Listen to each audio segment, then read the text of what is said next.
Revision class में आपका एक बार फिर से स्वागत है। आज का जो हमारा टॉपिक है हमें पढ़ना है भारत का संचित निधि, जिसका जिक्र आर्टिकल 266 के एक में किया गया है, और भारत का आकस्मिक निधि जिसका जिक्र आर्टिकल 267 में किया गया है।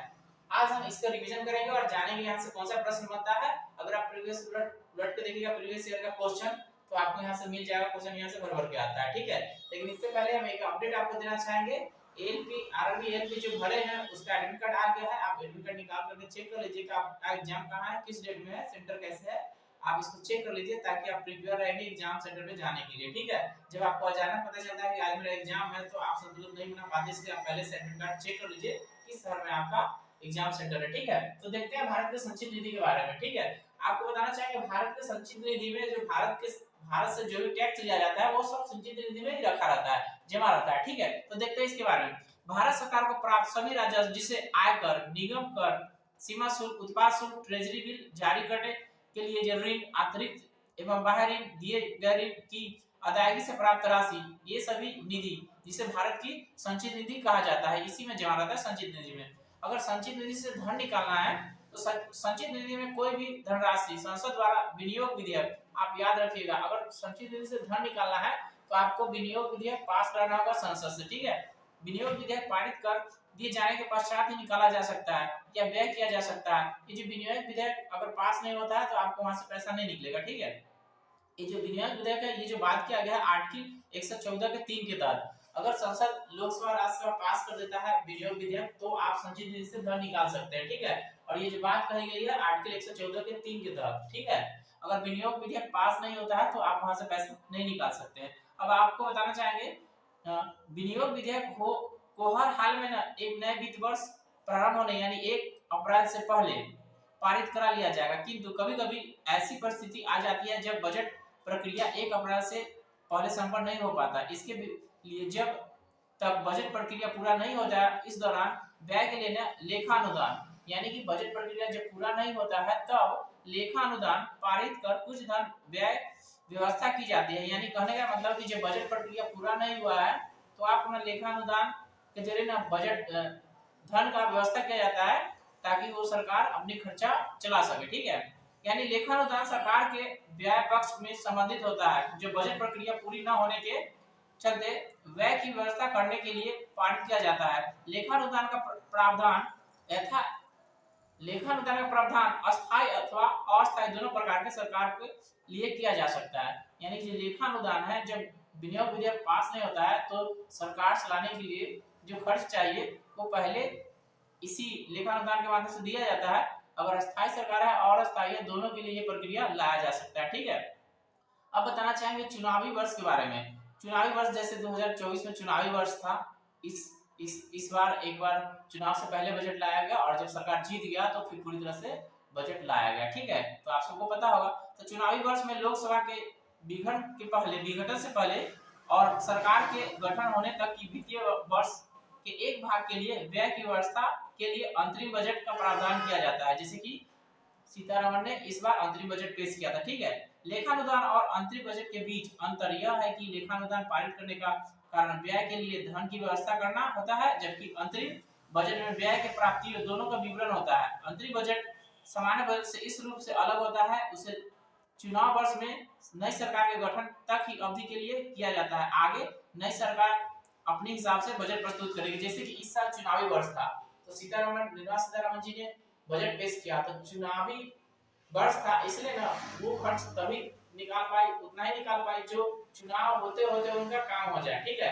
अगर वो चुनाव में नहीं जीती, दूसरा सरकार आता तो दूसरा सरकार अपने अनुसार बजट बनाता, तो जब वही सरकार जीत गई तो उन्होंने फिर से बजट पेश किया और संचित निधि से धन निकाला देश को चलाने के लिए, ठीक है। तो 2024 आपका चुनावी वर्ष था।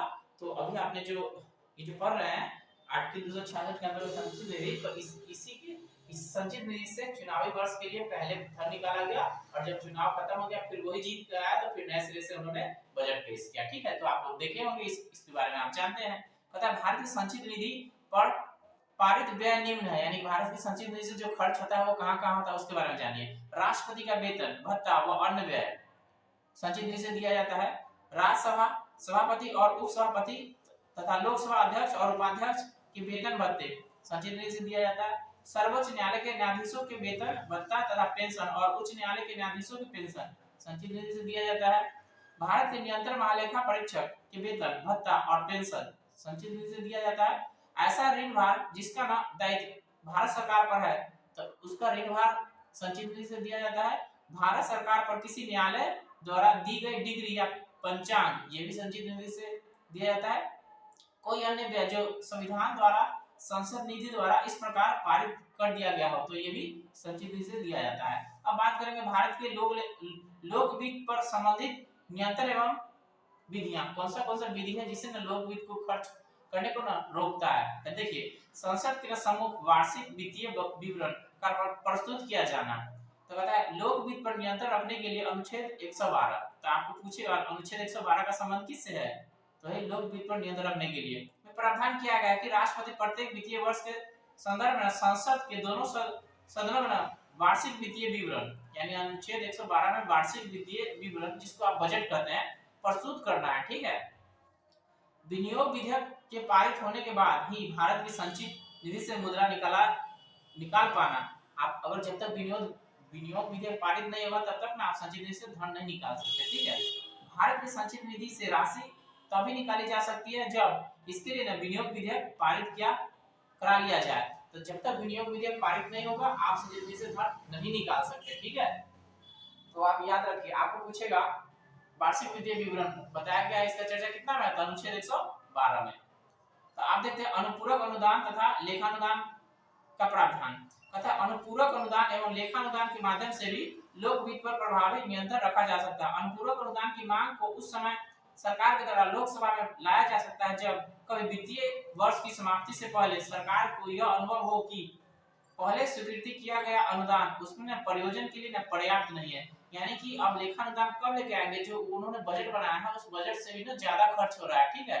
तो लेखानुदान से वो पैसे ले सकते हैं। ठीक है। इसी प्रकार जब 1 अप्रैल से पूर्व सरकार विनियोग विधेयक पारित नहीं करा पाती तो सरकार लेखानुदान के माध्यम से न तब तक के लिए खर्च का प्रावधान करती है जब तक कि वह पुनः विनियोजित विधेयक पारित न करा ले।